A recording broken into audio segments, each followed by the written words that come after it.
Entonces damos inicio a esta clase número 24 de nuestra línea de tiempo y hoy día vamos a ver el libro de Samuel. Primero comentarles que el libro de Samuel, bueno, el primer libro de Samuel es el cuarto libro del grupo de los libros históricos, ¿ya? Y se dice que el libro de Samuel, tomo 1 y 2, y el libro de los Reyes 1 y 2 era un solo rollo. Ya era un solo gran volumen, un rollo gigante, y como era tan grande lo dividieron en dos, ya en Samuel y en Reyes. Pero después hicieron una subdivisión y quedó en primera y segunda de Samuel y primera y segunda de Reyes. Ya, y ahí fue una división en 4 partes. El autor de este libro es desconocido, pero algunos dicen que por su manera de escribir, por la historia y por todo eso, en realidad quien escribió el libro fue el profeta Samuel como primera persona, y quien terminó como de completar la historia fueron los profetas Natán y Gad. El tema principal de este libro de Samuel ya narra como las historias del profeta Samuel, tanto como profeta como juez, de Saúl y de David. Ya estoy hablando como de todo Samuel, ¿ya? Y también como de los primeros reyes de Israel. El primer libro de Samuel cuenta la historia de Samuel desde antes incluso de nacer, desde que está en el vientre de su mamá, desde que fue un niño, un joven, un adulto. Cuenta la historia de Samuel como padre, ya como profeta. Él fue un importante profeta para el pueblo de Israel. También este libro cuenta la historia sobre el reinado del rey Saúl, ya hasta su muerte. Incluye también la guerra de los israelitas contra los filisteos y la gran hazaña del pastor David, que después se convirtió en el rey de Israel. El versículo clave como de este primer tomo, de este gran rollo del libro de Samuel, es el capítulo 2, versículo 35, y dice: y yo me suscitaré un sacerdote fiel que haga conforme a mi corazón y a mi alma, y yo le edificaré casa firme y andaré, me quedo acá un poco pegado, ahí sí, y andará delante de mí ungido todos los días. Ahí sí, me había quedado una cosita encima. ¿Por qué este versículo es clave? Primero porque está hablando de que va a levantar un sacerdote fiel, ¿ya? Y este sacerdote va a hacer todas las cosas conforme al corazón de Dios y tendrá una casa firme, pero aparte él estará delante del ungido que viene posteriormente después de él. ¿Ya? Aquí está hablando del rey David, y otros dicen también que está hablando como del linaje que viene a través del rey David hasta el Mesías. Hay como una hay pequeña discordancia en respecto a esto, pero como la gran mayoría se inclina más por el profeta, perdón, por el rey David. Ya.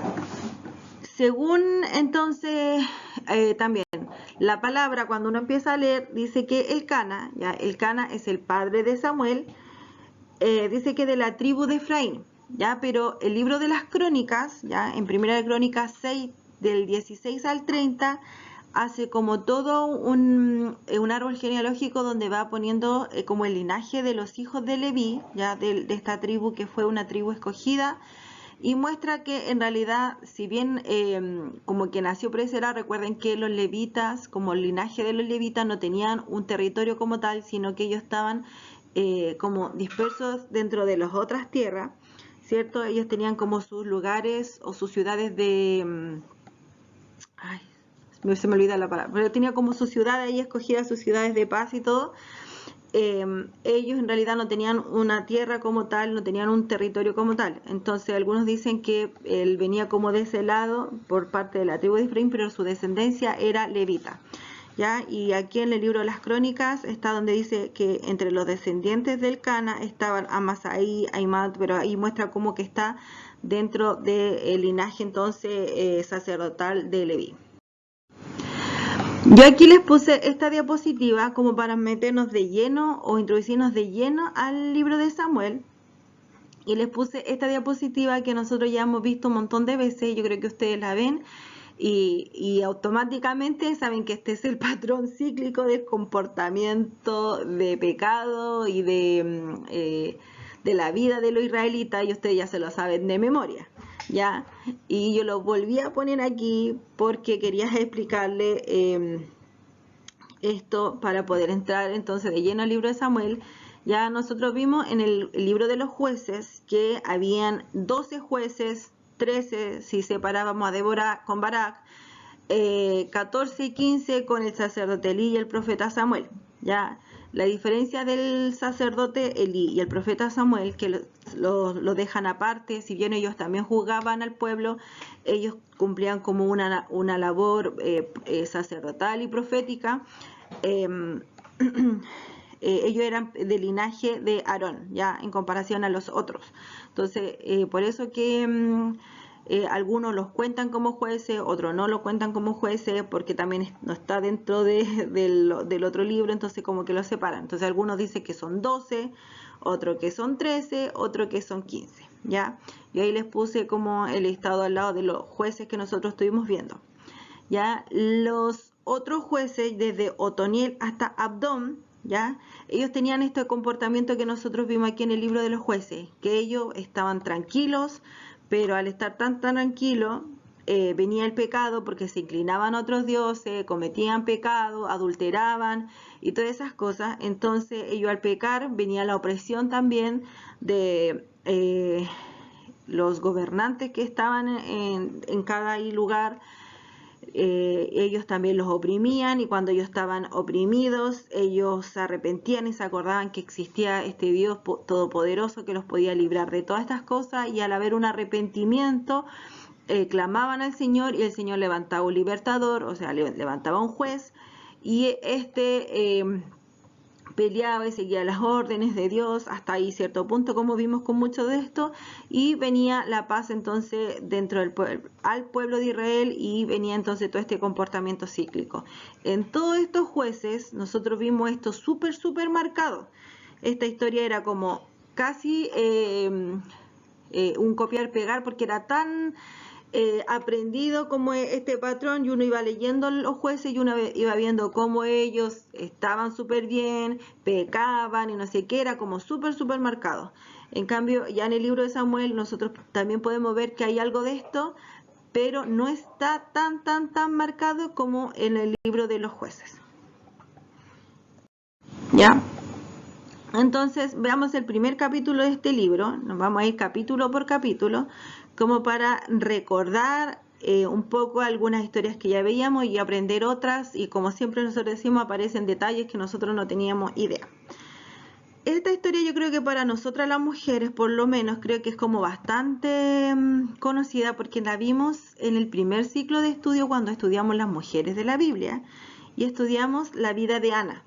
Y apareció entonces esta historia de Elcana, de Penina y de Ana. Pero igual la vamos a tomar para ir uniendo las historias. Como dijimos anteriormente, en el primer ciclo de este estudio estudiamos como historia suelta, sin conexión, pero ahora a medida que hemos ido estudiando, hemos ido conectando estas historias con otras, y nos hemos ido dando cuenta en qué etapa de la vida, por decirlo así, del pueblo de Israel estaban situadas estas historias, ¿ya? Comienza entonces el capítulo 1 diciendo que Elcana era un hombre fiel, ¿ya? Fiel a Dios, porque él iba año tras año desde Rama hasta Silo para hacer holocaustos a Jehová, junto a su esposa Ana, a su esposa Penina y a sus hijos. Ya Ana no podía tener hijos, en cambio Penina tenía ya algunos hijos. Le había dado hijos a Elcana. Pero Elcana, aparte de ser un hombre fiel a Dios, también era un hombre fiel a sus esposas, porque él, a pesar de que Ana no tenía hijos, él la amaba, la respetaba y la valoraba así tal cual era, ¿ya? Entonces, Elcana, a pesar de todas las cosas, al momento de hacer los holocaustos y todas esas cosas, él le daba porciones tanto a Penina como a Ana y a los hijos, pero siempre a Ana le daba una porción especial, aunque ella no tenía hijos, o no le había dado hijos a Elcana. ¿Ya? Como Ana no le había podido dar hijos a Elcana, ¿ya?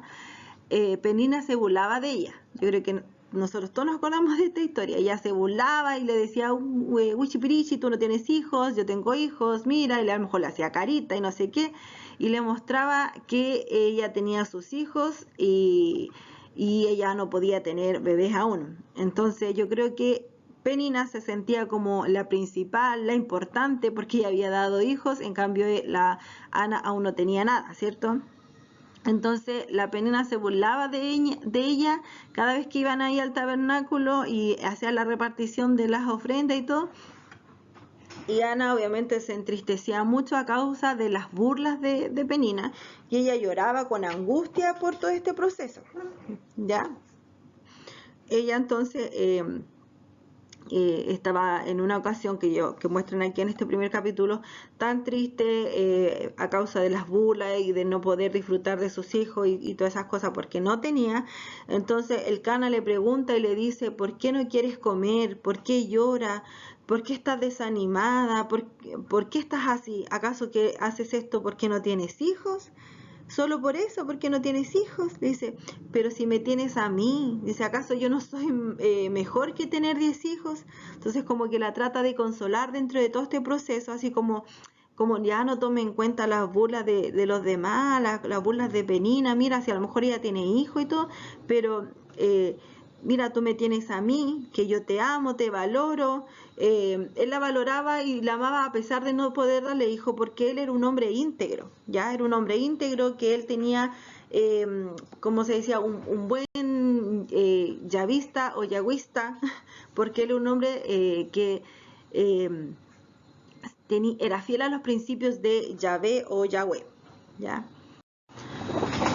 Entonces, después de todo este proceso de burla y todo, Ana se levantó y se fue a orar hasta donde estaba el sacerdote Elí, y se puso a orar ahí desconsoladamente, pero ella no estaba orando a gritos sueltos, así como, Señor, no sé qué, mira esto, mi situación, sino que ella estaba muy angustiada, llorando de manera desconsolada. Yo creo que cuando uno hace así como esa, como que nace esa aflicción, así como que uno no puede casi ni respirar de la angustia, y ella lloraba así desconsoladamente, y ella estaba orando así como, apenas podía hablar, casi así como un murmullo, y en esta situación, como ella estaba orando así, le realiza un voto al Señor y le dice, Jehová de los ejércitos, si te dignares a mirarme o a mirar mi aflicción, y te acuerdas de mí, y no te olvides por favor de esta sierva, sino que si tú me dieres un hijo varón, yo lo dedicaré a ti todos los días de su vida y no pasaré navaja sobre su cabeza.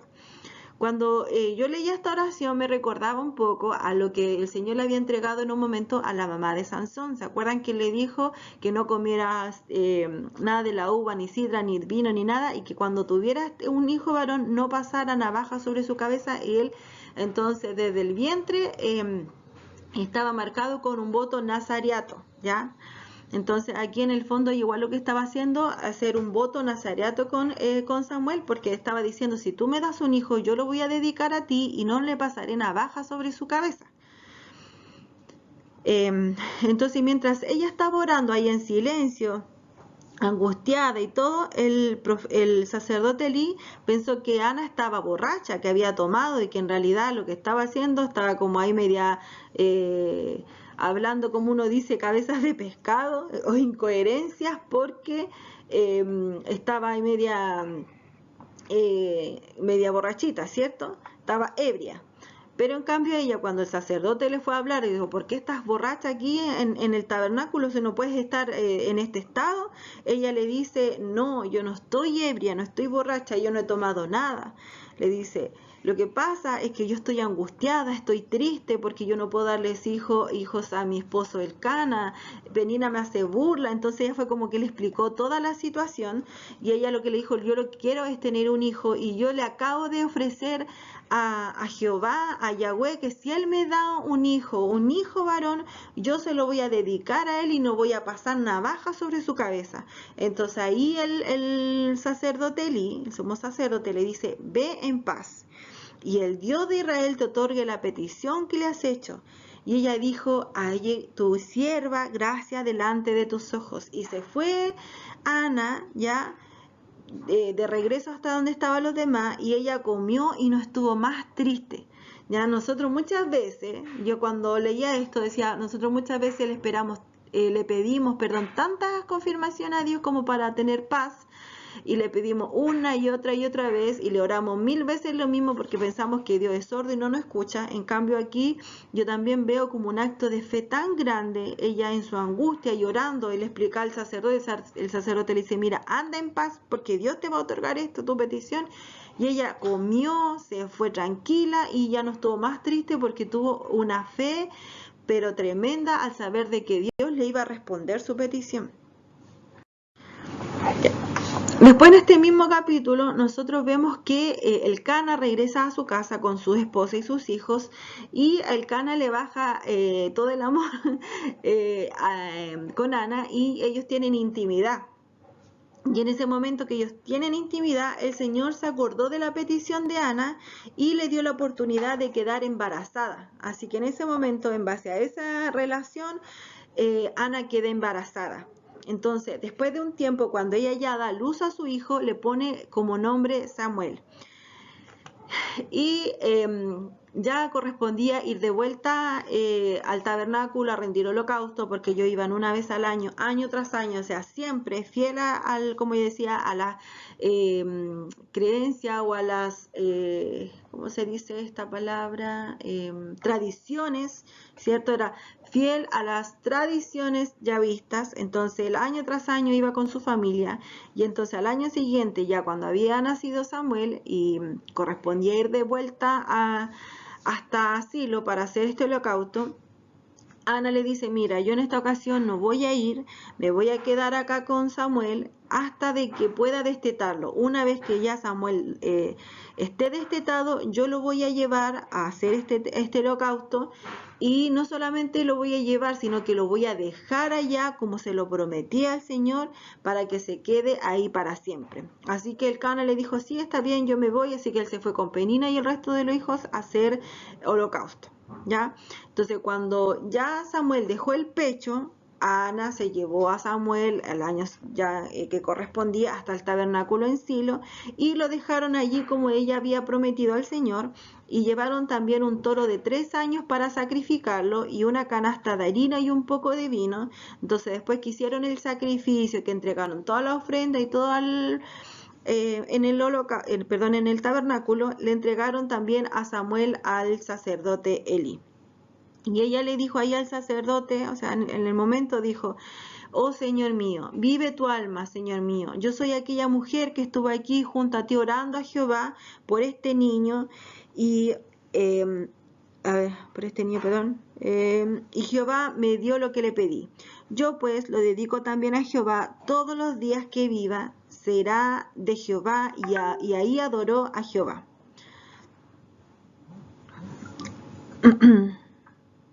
Listo. Entonces, como decíamos, Ana dejó ahí a Samuel, ya de niño, después de destetado. Y en el capítulo 2 nosotros vemos como este capítulo dividido en dos partes. Ya la primera parte es una canción, un cántico que hace Ana, y después la segunda parte vemos un poco la vida de los hijos del sacerdote Eli. Y yo lo encontré así como tan polos opuestos, por decirlo de alguna forma, porque la primera parte, Ana lo que hace es hacer un canto de agradecimiento a Dios, ya por contestar su oración, y ella parte diciendo así como que ella está feliz y que ella exalta su magnificencia, su poder, y habla sobre la justicia y la bondad de Dios, y de que Dios tiene el control de todas las cosas. Entonces ella está hablando cosas así como en su canto tan de agradecimiento, siendo que acaba de dejar su hijo con otra persona. El hijo que tanto esperó lo deja con otra persona. Ya. Entonces, este cántico que hace Ana, como yo les decía, es un cántico que uno diría, o sea, tanto esperó a su hijo, lo deja ya en el templo o en el tabernáculo, mejor dicho, y encima después agradece como por deshacerse del hijo.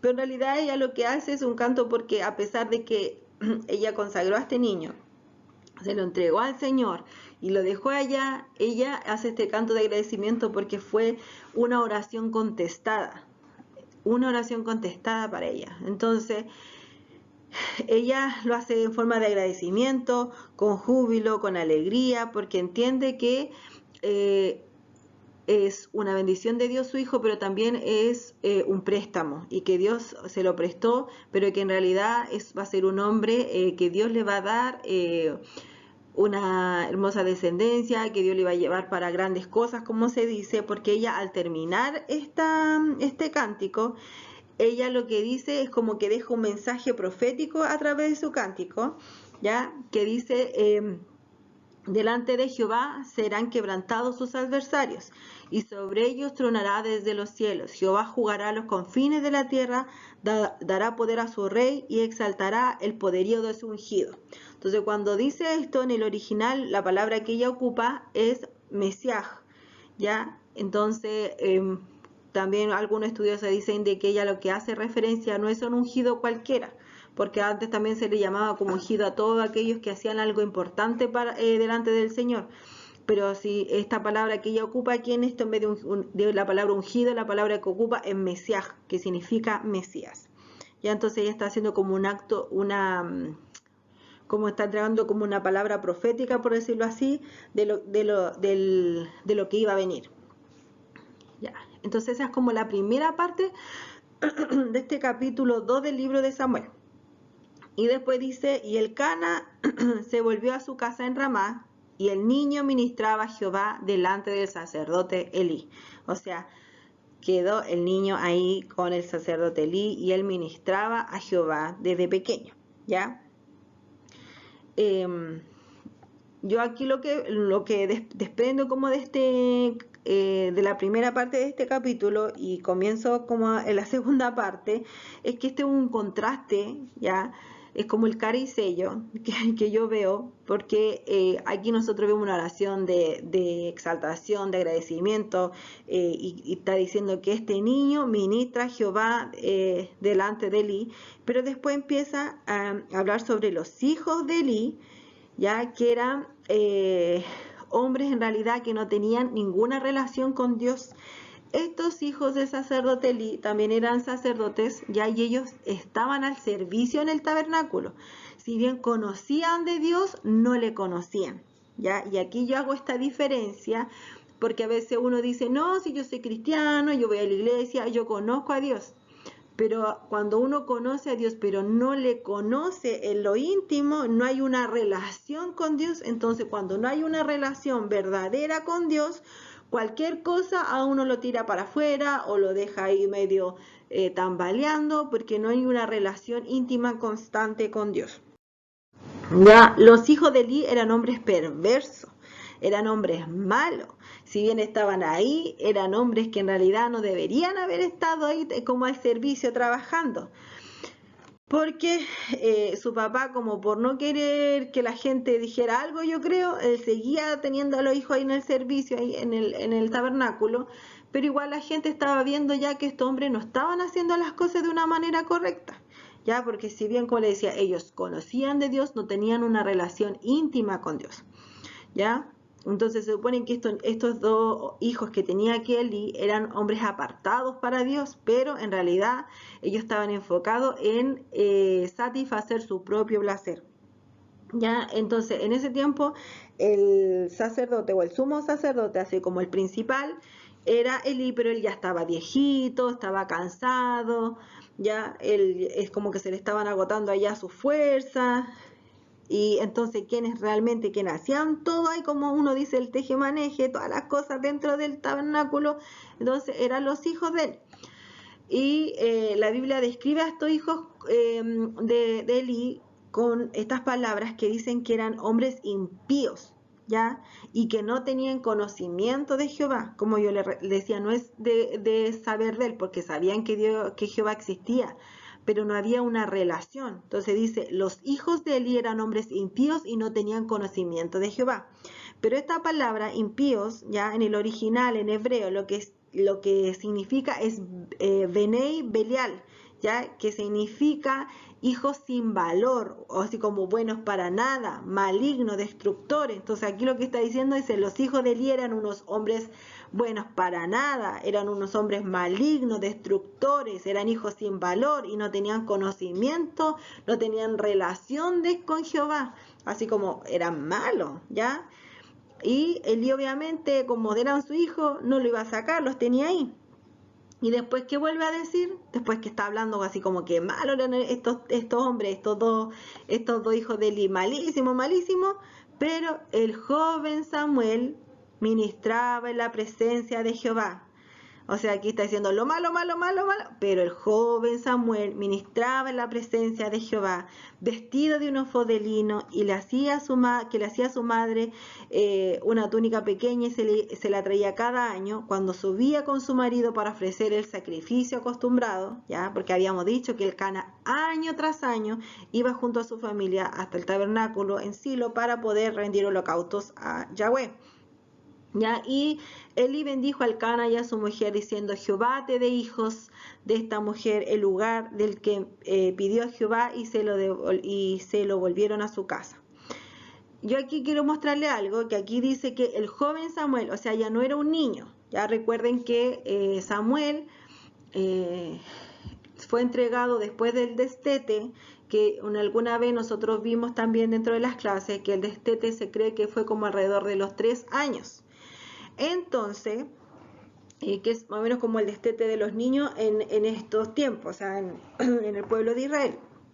Entonces fue entregado después del destete Samuel aquí al sumo sacerdote Elí. Entonces, cuando él anteriormente dice el niño adoraba a Jehová delante de Elí, pero aquí ya vemos que dice el joven Samuel, o sea, ya creció.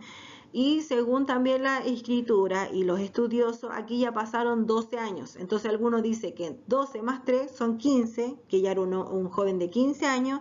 Y otros dicen que son 12 años nomás, no que son 12 años más aparte del destete, sino que son 12 años nomás que tenía este muchacho. Ya, pero de todas formas vemos cómo Samuel ministraba en la presencia de Jehová siendo joven. Ya que a veces uno dice, ay, los jóvenes van a la iglesia casi por obligación, o los jóvenes aquí, como que, ay, siempre están cansados, no sé qué, pero en cambio Samuel, él estaba ministrando a Jehová desde niño, ¿cierto? Adolescente, joven, adulto, porque él fue un hombre consagrado para el Señor. Y año tras año su mamá lo que hacía era vestirlo como de un mini pastorcito, un mini sacerdote, y le hacía sus túnicas y sus cosas, y se la llevaba año tras año hasta el tabernáculo para que pudiera tener sus propias vestiduras, ¿cierto? Y Elí le hace una oración al Cana para que tenga más hijos con su esposa Ana, ya que Ana le entregó este primogénito al Señor para que viviera ahí en el tabernáculo. Ya. Entonces el Señor bendijo a Ana, ya y ella pudo tener entonces 3 hijos y 2 hijas. Entonces tuvo 5 hijos más. Con Samuel eran 6 hijos. Ok, entonces aquí vemos cómo el Señor también vuelve a darle hijo a Ana, como el sumo sacerdote Elí había orado por el Cana y Ana. ¿Ya? Entonces Elí ya estaba viejo, ¿ya? Pero a pesar de todo estaba súper consciente de lo malo que eran sus hijos. ¿Ya? Yo aquí les puse una fotito donde están los hijos con cara de malo de Elí, ¿ya? Y la palabra dice de que los hijos de Elí hacían las cosas mal, hacían los holocaustos mal, o sea, ellos se comían la carne como quien estaba comiendo un asado, pero lo sacaban como a 3/4, o sea, antes de que estuviera listo, ellos lo sacaban y se lo comían, hacían las cosas mal. Aparte, ellos seducían a las jovencitas que trabajaban ahí en el tabernáculo, y en todo lo que ellos pecaban en contra del Señor, o sea, no hacían nada bien, estos buenos para nada. Él, igual como padre, los aconsejó y le advirtió que ellos tenían que obedecer al Señor, pero ellos así todos no lo obedecieron, no lo escucharon. Y a causa de esto, el Señor había tomado la decisión de quitarle la vida a estos hijos de Elí, ¿ya? Y mientras tanto, aquí viene otra vez el contraste, ¿ya? El niño Samuel crecía en estatura física y en el favor del Señor y en él de toda la gente. O sea, no solo el Señor estaba agradado de lo que estaba haciendo este pequeño Samuel, sino que la gente estaba asombrado de lo que Samuel hacía ahí en el tabernáculo a pesar de ser jovencito. ¿Ya? Entonces, después dice la palabra que vino un hombre, ya que aquí también muchos piensan, como nos dice que es un ángel de Jehová, no dan el nombre de esta persona ni nada, algunos piensan que fue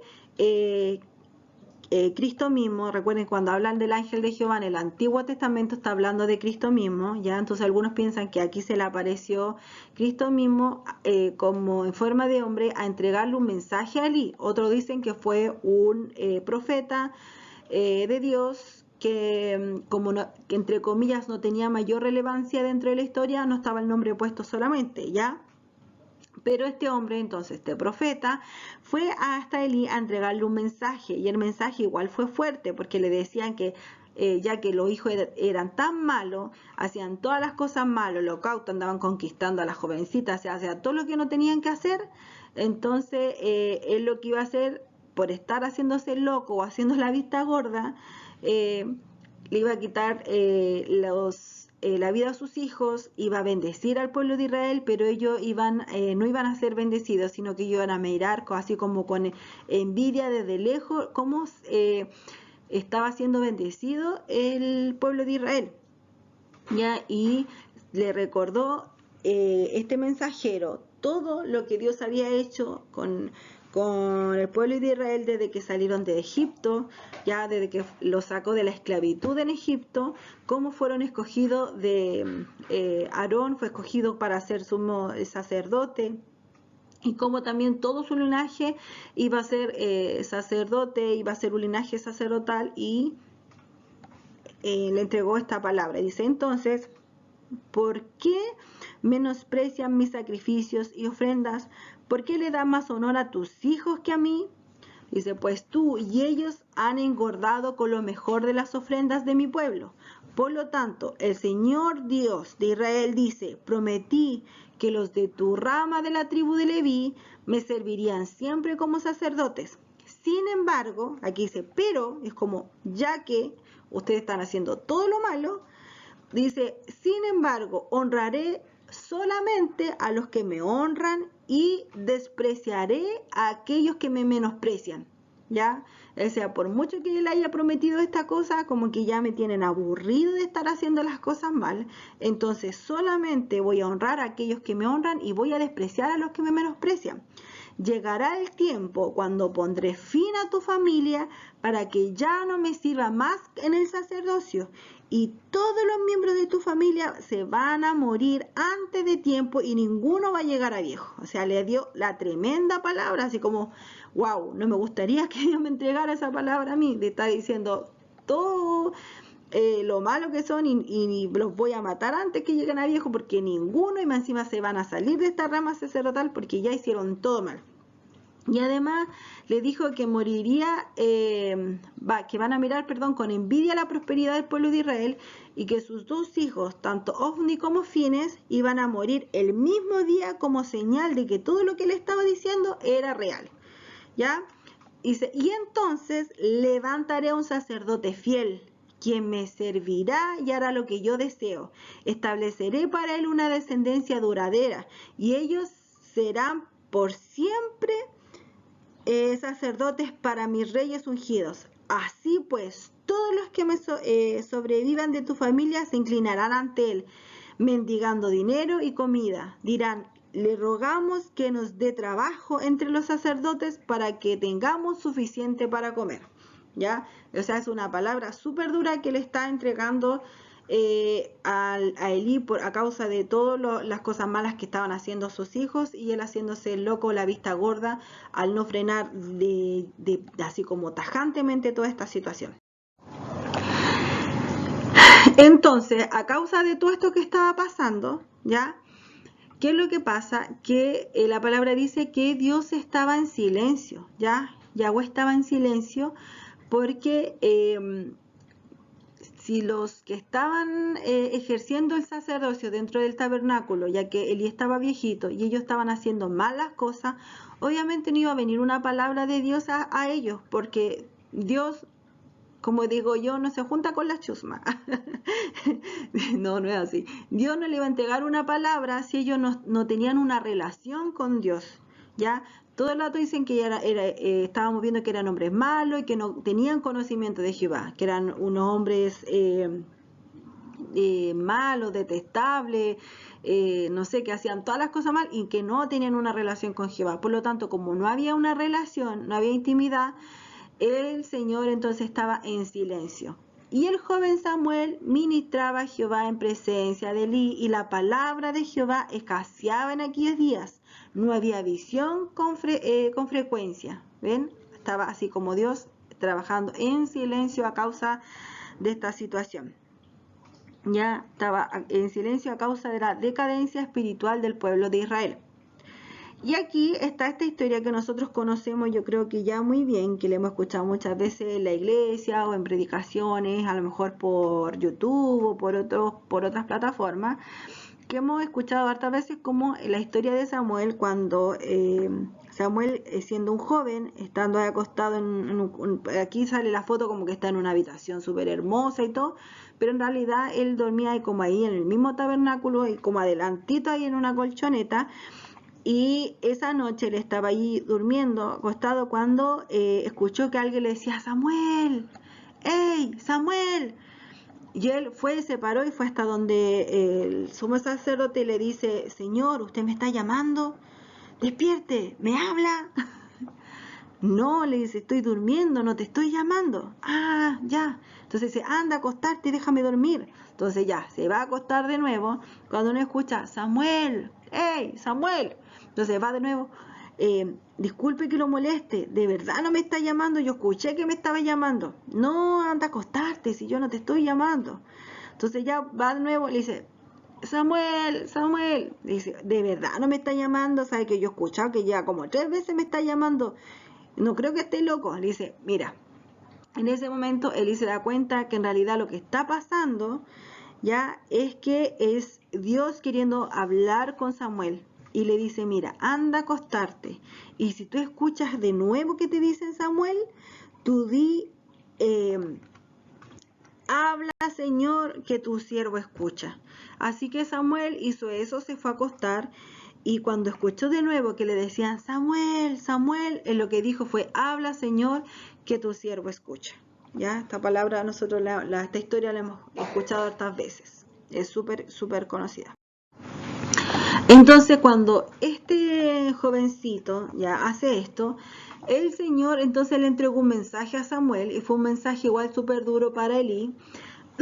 Y es que él iba a cumplir todas las amenazas que le había entregado en algún momento a Elí, de lo que habíamos leído anteriormente ya, y que su familia, por estar blasfemando en contra del Señor, obviamente iba a ser castigada, ya, porque Elí no corrigió a sus hijos a tiempo. Así que le dijo también que aunque hagan ofrendas de sacrificio, holocausto y hagan lo que hagan, él lo iba a echar pie atrás en frente a este castigo, ¿ya? Entonces, cuando el Señor le entrega este mensaje a Samuel, igual era un mensaje duro y era la primera vez que le entregaba un mensaje. Entonces, yo creo que en ese momento él no estaba así como tan convencido de darle este mensaje a Elí. Entonces, al día siguiente, cuando Elí le pregunta a Samuel, Samuel dice, no, es que pucha, así como no. Entonces, Elí le dice, mira, tú me vas a contar todo lo que el Señor te dijo, sea lo que sea, y yo lo voy a escuchar igual. ¿Ya? Así que Samuel, temeroso por lo que estaba pasando, le entregó el mensaje que aunque no quería, se lo entregó igual a Elí y lo obedeció. ¿Ya? Y Samuel creció y Jehová estaba con él y no dejó caer a tierra ninguna de sus palabras. Y todo Israel, ya todo Israel, no alguna parte, no algunos, sino que todo Israel, desde Dan hasta Beerseba, conoció que Samuel era fiel profeta de Jehová. Y Jehová volvió a aparecer en Silo, porque Jehová se manifestó en Samuel en Silo por la palabra de Jehová. Así que aquí ya Dios dejó de estar en silencio y empezó a entregar palabra a este profeta Samuel. En el capítulo 4, nosotros vemos una historia que yo no sé si ustedes la habían visto antes, cuando los filisteos capturan el arca ya del pacto.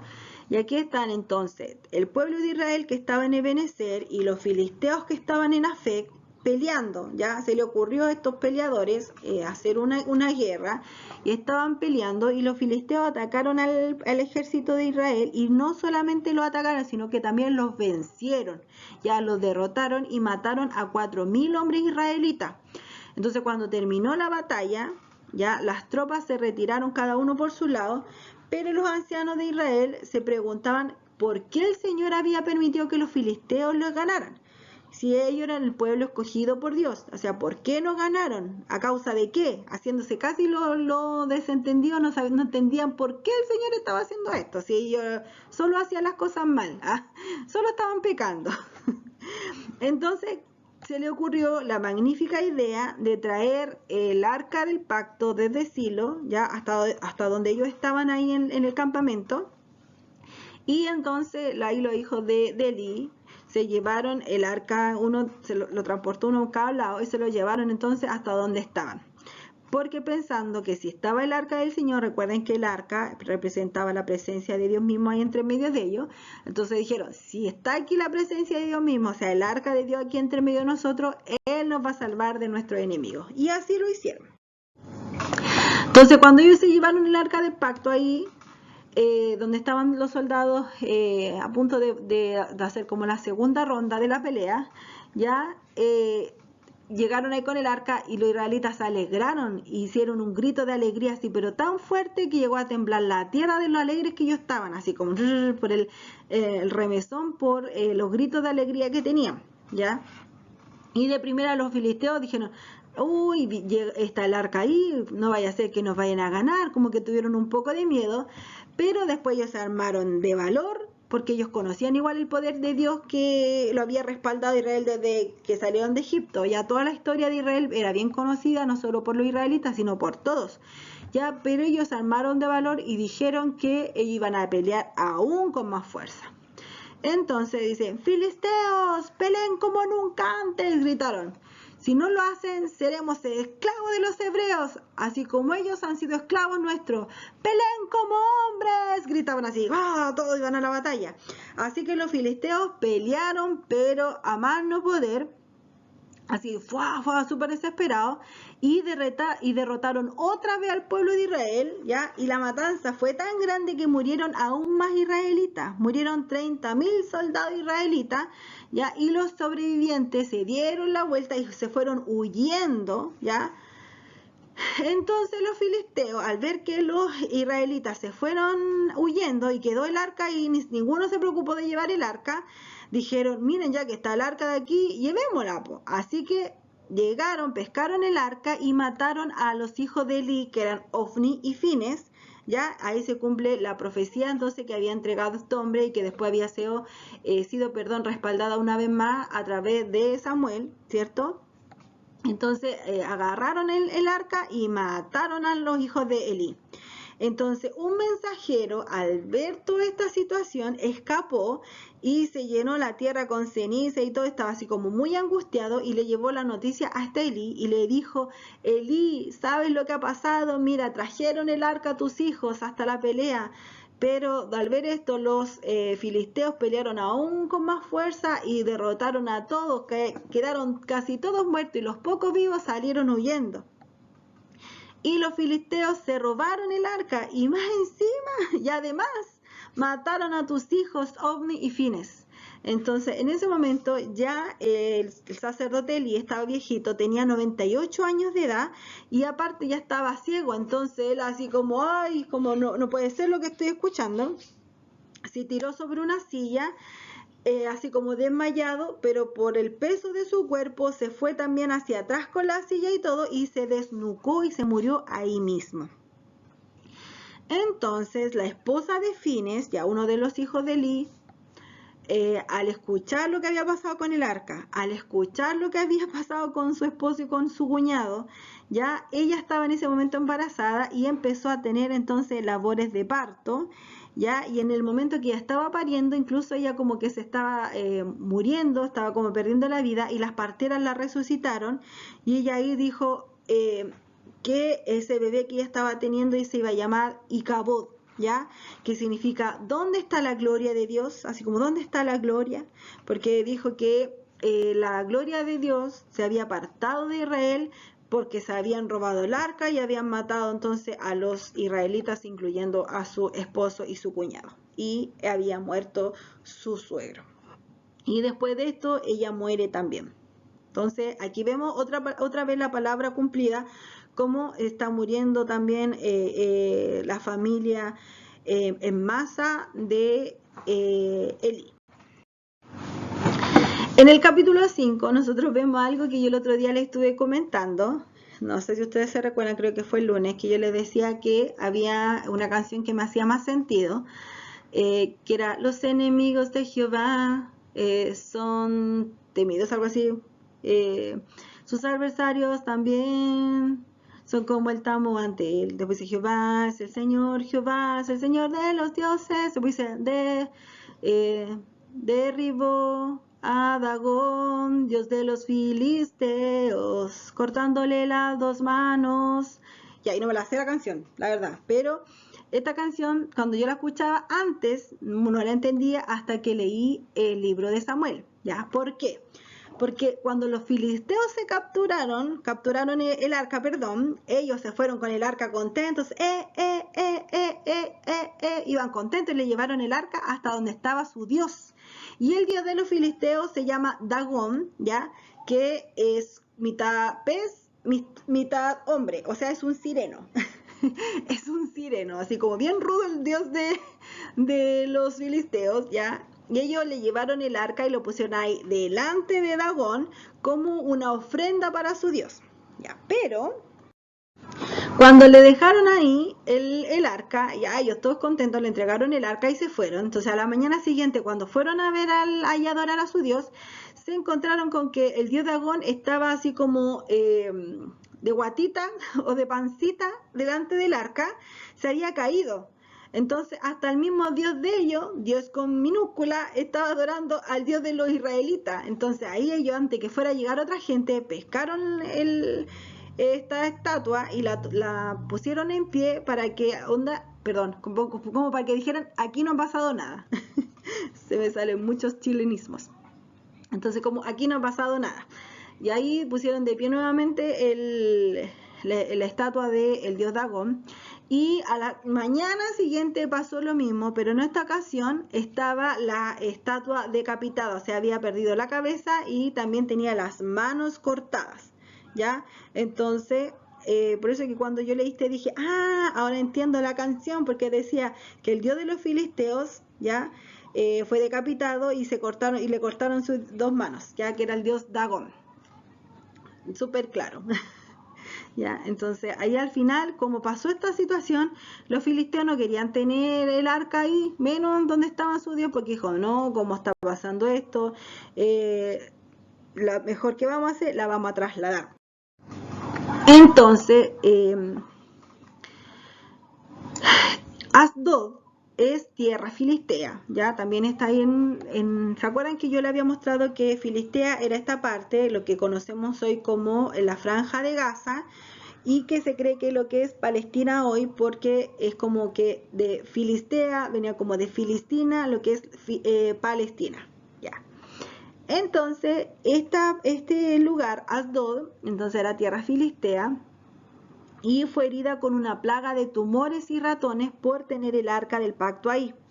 Entonces cuando el pueblo se dio cuenta de que lo que estaba sucediendo, y dijeron no queremos quedarnos con el arca y por favor llévensela de aquí, así que ahí se juntaron los 5 gobernantes de como los 5 territorios marcados de Filistea o de esta tierra, y dijeron ya, ¿qué vamos a hacer? Ya saben que hay que sacar a esta arca de aquí, ya no lo dejemos más junto a nuestro Dios y veamos qué se puede hacer, porque se está muriendo la gente a causa de estos tumores, no estamos llenando de plaga, no, así que ya hay que sacarla. ¿Y qué hicieron? Se la llevaron hasta Gat, y Gat también era tierra filistea, y cuando se la llevaron hasta allá, también este territorio todo fue herido de esta plaga de tumores y de los ratones por tener el arca del pacto ahí. Así que dijeron, no, nosotros no nos vamos a quedar con esta arca, por favor llévensela. Así que, ¿qué dijeron? Ya, vamos a tomar el arca y la vamos a llevar hasta Ecrón. Ya, Ecrón también es una tierra filistea. Y ellos querían mandar el arca hasta ahí, pero los habitantes de Ecrón se opusieron rotundamente porque dijeron, no, nosotros ya vimos lo que pasó a nuestro dios Dagón, lo que pasó ahí en Asdod, lo que le pasó a los de Gad, y nosotros no nos queremos ni enfermar ni tener plaga de ratones, así que no, gracias, pasamos, no queremos esta gran bendición. Y dijeron, no. Entonces ellos se opusieron que llevaran el arca de Dios, entonces de los israelitas ahí hasta su ciudad. Dijeron, no, gracias, paso, next. Así que el arca ya llevaba 7 meses en territorio filisteo y no sabían qué hacer. Entonces dijeron, no, ya vamos a llamar a una reunión, y fueron los 5 gobernantes, más los brujos y adivinos filisteos para poder deliberar sobre el futuro del arca. ¿Y a qué conclusión llegaron? Devolvámosla, no la queremos aquí. Así que el capítulo 6 comienza diciendo que los filisteos devuelven el arca. Entonces, como ellos llegaron a la conclusión de que había que devolver el arca, había que hacerlo además con una ofrenda. No iban a llegar y devolverla, sino que iban a hacer una ofrenda, iban a hacer 5 tumores de oro y 5 ratones de oro. Había que ponerla dentro de una caja. Y esto iba a representar a todos sus gobernantes, ¿cierto? Como estos 5 territorios. Y aparte iban a hacer una carreta nueva, ya que nunca antes haya sido ocupada. Iban a poner en esta carreta esta caja con los tumores de oro y con los ratones de oro, y además iban a poner el arca, y tenían que ser tirada esta carreta por 2 vacas recién paridas. ¿Cuál era el fin de esto de que las vacas estuvieran recién paridas? Era de que si, por ejemplo, las vacas se apartaban de sus terneritos recién ahí paridos de su hijo, al apartarlo, las vacas iban a ir de vuelta hasta donde estaban sus hijos, no se iban a querer alejar, porque eso hacen los animales, cuando los separan de su hijo se van de inmediatamente para allá. Entonces dijeron, ahora, si las vacas se van hasta donde sus hijos de nuevo, quiere decir de que entonces esto no estaba bien, ya no hay que devolver el arca. Ahora, si las vacas se van derechito para el pueblo de Israel, quiere decir que esto sí era de Dios y había que devolver esta arca. Así que ellos lo hicieron así, y cuando pusieron todas las cosas ahí sobre esta carreta, estas vacas se fueron derechito hasta Bet-Semes, que es tierra israelita. Entonces los habitantes de Bet-Semes ya estaban súper contentos, y ellos estaban ahí cosechando súper tranquilos, y cuando vieron aparecer esta carreta con el arca, se alegraron tanto que de la alegría que ellos tuvieron, pescaron la carreta, hicieron ahí un holocausto, hicieron fuego, pescaron las vacas, las pusieron sobre el fuego, hicieron holocausto al Señor, y de la emoción no se preocuparon quién estaba tomando el arca, si eran del linaje de Leví o algo así. Llegaron y tomaron nomás el arca, y ellos pusieron el arca sobre una roca grande y la abrieron. Imagínense, algo que no tenían que hacer, hicieron. Abrieron el arca, abrieron también la caja de la rata y los tumores de oro, y ellos ahí contentos, pero cuando estaban haciendo todo esto y tal, ay, fue pero terrible. Ellos no podían hacer eso. Entonces murieron 50.070 hombres israelitas a causa de esto que estaban haciendo. Y entonces lloró el pueblo de Israel porque Jehová lo había herido con tan gran mortandad. Y dijeron los habitantes de Bet-Semes, ¿quién podrá estar delante de Jehová, el Dios Santo? ¿A quién subirá de nosotros? Y enviaron mensajeros entonces a los habitantes de Kiriam Jarim, diciendo, los filisteos han devuelto el arca de Jehová. Por favor, vengan a buscarla y llévensela con ustedes, porque ellos eran descendientes de Leví, ¿ya? Entonces fueron hombres de esta ciudad, que es Kiriat Jarmín, y se llevaron el arca y consagraron a Eleazar. Ya, este Eleazar tiene solamente el mismo nombre, pero no es la misma persona, ¿ya? Este Eleazar era hijo de Abinadab, ya que también era levita, pero no es el mismo Eleazar que aparece libros atrás como el hijo de Aarón, ¿ya? Así que no nos vayamos a confundir. Este Eleazar, que es hijo de Abinadab, y no el Eleazar que tomó después el linaje sacerdotal después que murió su padre Aarón, ¿ya? Entonces, ellos consagraron a Eleazar, que es el hijo de Abinadab, que también era levita, para que pudiera resguardar el arca del pacto. Así que el arca permaneció ahí en esta ciudad de Kiriat Jearim 20 años en total, y durante todo el tiempo que estuvo el arca ahí, los israelitas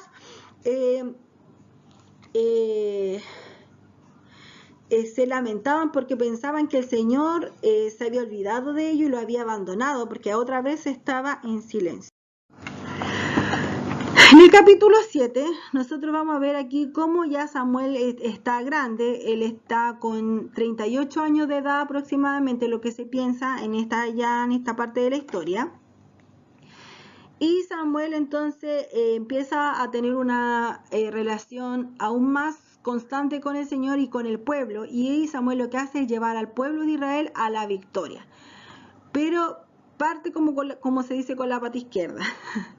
Porque primero él se reúne con todo el pueblo de Israel a hacer un discurso, ¿ya? Él se para ahí en lo alto de Mizpa y hace un discurso, ¿ya? Mizpa era un lugar que estaba como en una montaña, así como en alto. Entonces, como que sí, al ver que Samuel estaba ahí entregando un discurso, el pueblo de Israel se empezó a amontonar, o sea, de lejos parecía como que había una revuelta.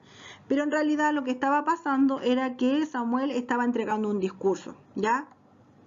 Y lo que estaba diciendo era que si de todo vuestro corazón os volvéis a Jehová y quitad dioses ajenos, ¿ya? Y astaró de entre vosotros y preparad vuestros corazones a Jehová y solo a él le servid, el Señor los librará de la mano de los filisteos. O sea, le está entregando una palabra directamente del Señor, que ellos tienen que sacarlo, todo lo que está de más en sus vidas, los dioses ajenos, todo lo que ellos entronaron en sus corazones, que no debían entronar, porque el único que tiene que tener trono en nuestra vida, en nuestros corazones, es Jehová el Señor. Entonces él dijo, si ustedes solamente sirven al Señor y a nada más, entonces el Señor los librará de los filisteos. Era una tremenda palabra que estaba entregando Samuel. Pero, como les decía, al estar este tremendo montón o esta gran multitud de gente ahí en Mizpa, ¿qué pasó? Los filisteos pensaban que los israelitas se estaban reuniendo porque estaban pensando atacarlos. Entonces dijeron, antes que nos vayan a atacar ellos, ataquémoslos nosotros. No vaya a ser que por estar ahí pensando qué es lo que está pasando, nos pille desprevenido y nos ataquen. Así que mejor, antes que ellos hagan algo, ataquémoslos nosotros primero. Y fueron y los atacaron entonces ahí a todos que estaban reunidos, y los israelitas fue, pero ¿cómo? Si recién nos está diciendo que el Señor los va a librar de la mano de los filisteos y nos vienen a atacar. Pero Samuel, ¿qué es lo que hace? Tomó un cordero de leche, o sea, recién parido ahí, donde que se estaba amamantando recién de su mamá, y lo sacrificó completamente como un holocausto a Jehová, y clamó a Jehová, Samuel, y Jehová lo escuchó. Ya. Entonces, justo en el momento en que Samuel sacrificaba la ofrenda quemada, llegaron los filisteos para atacar a Israel nuevamente, pero ese día el Señor habló con una voz poderosa, así como de trueno desde el cielo, que causó una gran confusión entre los filisteos, que los israelitas los derrotaron. Ya esta vez dijo, no, esto no nos va a pasar. Entonces, como Samuel hizo este holocausto, esta ofrenda quemada de este animal recién parido, estaban ahí como Samuel respaldando al pueblo de Israel a través del holocausto y de la oración, ¿cierto? Entonces los hombres de Israel los persiguieron desde Mizpa, o sea, desde ahí del monte que estaban, hasta un lugar abajo que se llamaba Bet-Car, ¿ya? Y los mataron a todos a lo largo del camino. A medida que ellos iban avanzando, iban matando a los filisteos. Entonces Samuel después tomó una piedra bien grande y la colocó, perdón, entre las ciudades de Mizpa y de Sen, ya en algunas partes ustedes lo van a encontrar como Gesena o en otras partes Sen, ya es el mismo lugar, ya, y en ese lugar lo llamó Ebenezer, que significa piedra de ayuda, lo que nosotros siempre hemos escuchado que dice Ebenezer, hasta aquí nos ayudó Jehová, ya. Entonces Israel tuvo paz durante todo ese tiempo en que gobernó Samuel, desde sus 38 años, ya que dijimos que ya estaba más viejito, desde los 38 años hasta los 85 años, que fue hasta la edad que vivió Samuel. Ya Samuel murió a la edad de 85 años. Entonces estuvo el pueblo de Israel en paz durante 47 años, ¿ya? O sea, yo les dije igual de que en esta parte de Samuel nosotros igual nos vamos a encontrar como un patrón cíclico de decadencia espiritual del pueblo de Israel, pero no estaba tan marcado como en el libro de los jueces, ¿ya? Entonces, después volvió ya Samuel hasta Ramá, ya porque allí estaba su casa, y allí juzgaba a Israel y edificó allí también un altar a Jehová. Yo les puse aquí un pedacito nomás del capítulo 8 del libro de Samuel, ¿ya? Porque yo sabía que esta historia era muy larga y la puse como parte de una introducción. Ya después de la próxima clase nosotros vamos a ver desde el capítulo 8 en adelante, y aquí yo solamente tomé un extracto de este capítulo 8 y lo puse como una introducción. Ya dice: aconteció que habiendo Samuel envejecido, puso a sus hijos por jueces sobre Israel, ya, o sea, estaban también gobernando los hijos de Samuel sobre Israel. Y el nombre de su hijo primogénito fue Joel, y el nombre del segundo fue Abías. Y eran jueces en Berseba. Pero no anduvieron los hijos por los caminos de su padre, antes se volvieron tras la avaricia, dejándose sobornar y pervirtiendo el derecho. Entonces todos los ancianos de Israel se juntaron y vinieron a Ramá, hasta donde estaba Samuel, y le dijeron: he aquí, tú has envejecido y tus hijos no andan en tus caminos. Por tanto, constitúyenos ahora un rey que nos juzgue, como tienen todas las otras naciones. Pero no agradó esto que le estaba pidiendo el pueblo, no le agradó a Samuel, ya estas palabras, cuando ellos le dijeron: danos un rey que nos juzgue. Yo, porque esta parte se las puse como introducción, porque yo les quería comentar algo que cuando yo leí esta parte dije, es un copiar y un pegar. Nosotros vimos que el padre de Samuel era un hombre que era súper yavista, o sea, súper comprometido, súper cercano a Dios, que año tras año él iba a rendir holocausto hasta Silo. Eran personas íntegras, ¿cierto?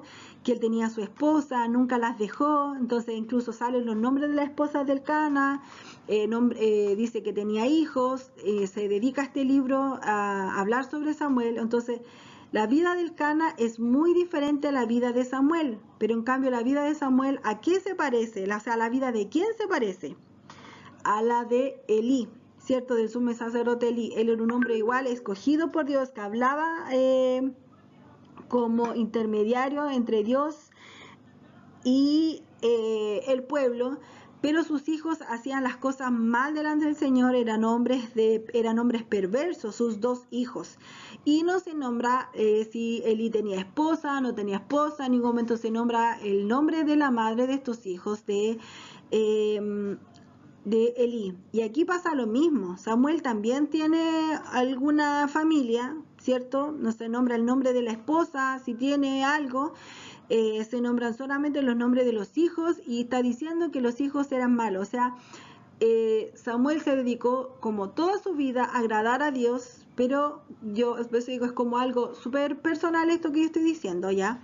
Se dedicó a lo mejor el agradar a Dios todo, pero descuidó un poco la parte familiar. Y a veces las personas tienden a hacer esto, es como ser tan como solamente como dedicado a la iglesia, así como iglesia, iglesia, iglesia, iglesia, pero no tienen una relación real con el Señor, ¿ya? Yo no estoy diciendo que Samuel no la tuviera, para nada, porque la palabra dice que él tenía una relación con el Señor, ¿ya? Entonces, como que uno descuida otras cosas, pero uno como cristiano tiene que tener como una vida íntegra, o sea, tener una comunión con el Señor, pero también tener una casa en orden, o sea, tener bien a su esposa en el caso de los varones, tener a los hijos también ahí en la iglesia, no solamente en la iglesia, sino que también enseñarles desde pequeños la palabra, así como por ejemplo lo hizo Alcana con Ana, que lo consagraron al Señor, pero ellos fueron tratando de hacerlo mejor. Pero al dedicarse mucho como solamente iglesia, se olvidan de la familia. Otros se dedican puro a la familia, que se olvidan de Dios. Entonces hay que tener como hay que ser equilibrados. Si bien hay que tener una relación constante, genuina con Dios, eso también nos tiene que llevar a tener un orden en nuestra casa. ¿Ya? Así que eso más que nada yo les quería comentar sobre este libro, de estos primeros capítulos del libro de Samuel. ¿Ya? Así que hasta aquí queda esta clase.